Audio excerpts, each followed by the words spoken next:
Hello friends.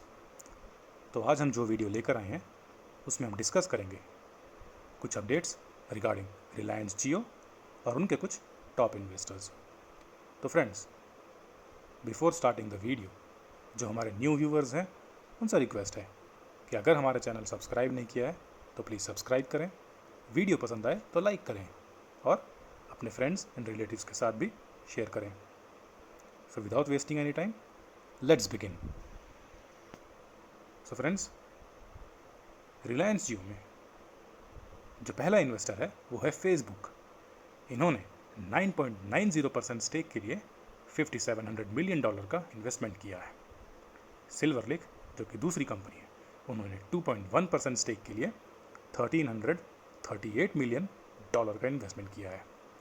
Vista, जो कि तीसरी कंपनी है, इन्होंने 2.30% स्टेक के लिए $1500 मिलियन का इन्वेस्टमेंट किया है। जनरल इलेक्ट्रिक ने 1.30% स्टेक के लिए $873 मिलियन का इन्वेस्टमेंट किया है। KKR 2.30% स्टेक के लिए $1500 मिलियन का इन्वेस्टमेंट किया है। मुबाडला, जिन्होंने 1.85% स्टेक के लिए $1200 मिलियन का इन्वेस्टमेंट किया है।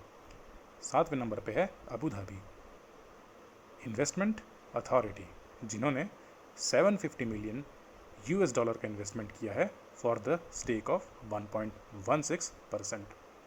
TPG, जो कि 8वीं कंपनी है, इन्होंने $600 मिलियन इन्वेस्टमेंट किया है 0.93% स्टेक के लिए। 9th कंपनी है एल कैटरटन, जिन्होंने $250 मिलियन का इन्वेस्टमेंट किया है फॉर 0.39% स्टेक के लिए।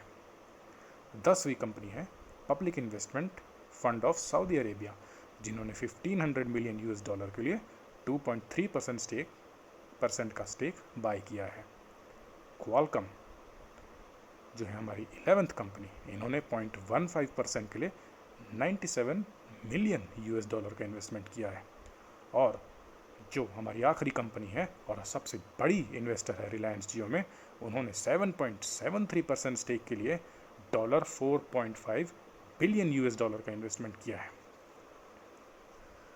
और फ्रेंड्स, इसमें जो सबसे इंटरेस्टिंग न्यूज़ है वो आती है क्वालकॉम की तरफ से, जिन्होंने रिलायंस जियो प्लेटफॉर्म में इन्वेस्ट किया है और कहा जा रहा है कि ये रिलायंस जियो को 5G सर्विसेज इंडिया में रोल आउट करने के लिए बहुत सपोर्ट करने वाली है। आइए इस न्यूज़ को ज़रा डिटेल में देखते हैं। Jio Platform, a majority-owned subsidiary of Reliance Industries, is a next-generation technology platform focused on providing digital services across India with more than 388 million subscribers. तो रिलायंस जियो प्लेटफॉर्म का इंडिया में ऑलरेडी 388 मिलियन सब्सक्राइबर्स बन चुके हैं। और ये, जैसा कि हम सब जानते हैं, रिलायंस इंडस्ट्री एक सिस्टर कंपनी है। तो देखते हैं रिलायंस इंडस्ट्रीज़ के चेयरमैन और मैनेजिंग डायरेक्टर मुकेश अंबानी का इस बारे में क्या कहना है। I am delighted to welcome Qualcomm Ventures as an investor in Jio platform. वो क्वालकॉम वेंचर्स का जियो प्लेटफॉर्म के साथ एज एन इन्वेस्टर स्वागत करते हैं। Qualcomm has been a value partner for several years and we have a shared vision of connecting everything by building a robust and secure wireless and digital network and extending the benefits of digital connectivity to everyone in India. वो Qualcomm का स्वागत करते हैं और कहते हैं कि उनका Qualcomm के साथ बहुत ही पुराना रिलेशन है और अपने एक शेयर्ड विजन के तहत वो इंडिया के हर नागरिक को एक बेहतर डिजिटल नेटवर्क और एक अच्छा डिजिटल कनेक्टिविटी देने का संकल्प करते हैं। As a world leader in wireless technologies, Qualcomm offers deep technology know-how and insight that will help us deliver on our 5G vision and the digital transformation of India for both people and enterprises. Mukesh Ambani ji का और कहना है कि Qualcomm, जिनका technology में एक बहुत ही strong knowledge है और एक स्ट्रॉन्ग नॉलेज बेस है और एक बहुत ही बढ़िया इंसाइट है 5G विजन में, वो उसका यूज़ करते हुए इंडिया के हर नागरिक और हर क्षेत्र में Qualcomm की मदद से इंडिया को एक बेहतर 5G सर्विस प्रोवाइड करने की कोशिश करेंगे। और Qualcomm के जो CEO हैं स्टीव मोलेनकॉफ, आइए देखते हैं कि उनका क्या कहना है। With our shared goal of extending the benefits of digital connectivity to everyone and everything, we anticipate Jio platforms will deliver a new set of services and experience to Indian consumers. तो इनका भी यही कहना है और ये मुकेश अंबानी की vision से सहमत रखते हैं और इनका कहना है कि जियो प्लेटफॉर्म्स एक बेहतर डिजिटल सर्विसेज और डिजिटल एक्सपीरियंस इंडियन कस्टमर्स को प्रोवाइड करेंगे। और आगे ये कहते हैं कि with unmatched speed and emerging use cases, 5G is expected to transform every industry in the coming years. इनका कहना है कि ये अपनी अनमैच स्पीड और इमर्जिंग यूज केसेस के बदौलत 5G को इंडियन मार्केट में एक नए ऊंचाइयों पे ले जाएंगे और 5G एक्सपीरियंस को कंप्लीटली ट्रांसफॉर्म कर देंगे आने वाले कुछ सालों में।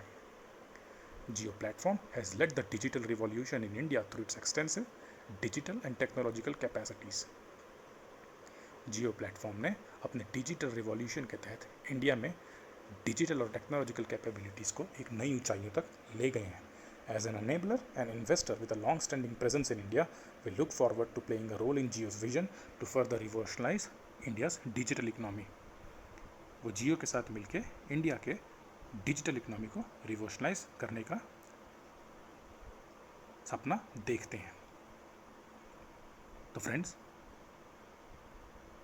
कुछ प्रीवियस रिपोर्ट्स के तहत इंडिया का 5G ऑक्शन इस साल होने वाला था, लेकिन because of Covid issues and other economic issues ये नेक्स्ट ईयर के लिए पोस्टपोन कर दिया गया है। According to previous reports, India expects to award spectrum for the provision of 5G next year. The auction will include the sale of almost 8300 megahertz of airwaves, including 5G spectrum in the 3.3 to 3.6 gigahertz band and 4G spectrum in the 700 megahertz, 800 megahertz, 900 megahertz, 1800 megahertz, 2100 megahertz and 23 megahertz and 2500 megahertz bands. The auction was initially expected to take place in 2020, but the government decided to postpone the process due to poor financial health of the industry and worries the reserve price was too high to attract interest. जैसा कि मैंने कहा था कि ये जो auction है 5G का, ये इस साल होने वाला था, but because poor financial health और इंडस्ट्री वरीज के तहत इसको नेक्स्ट ईयर के लिए पोस्टपोन कर दिया गया है। और कुछ रिपोर्ट्स के तहत ये भी माना जा रहा है कि 5G के जो रिज़र्व प्राइस थे वो $4.9 बिलियन से भी कमा दिए जाएंगे। एयरटेल ने ये भी कहा था कि अगर इसके प्राइस कमाए नहीं गए तो वो इसमें पार्टिसिपेट ही नहीं करेंगे। तो फ्रेंड्स, आज के लिए इतना ही। आपको हमारा वीडियो कैसा लगे हमें कमेंट करके ज़रूर बताएं। आगे आप कौन सा वीडियो देखना पसंद करेंगे उसके बारे में भी हमें ज़रूर बताएं। थैंक यू, धन्यवाद, जय हिंद।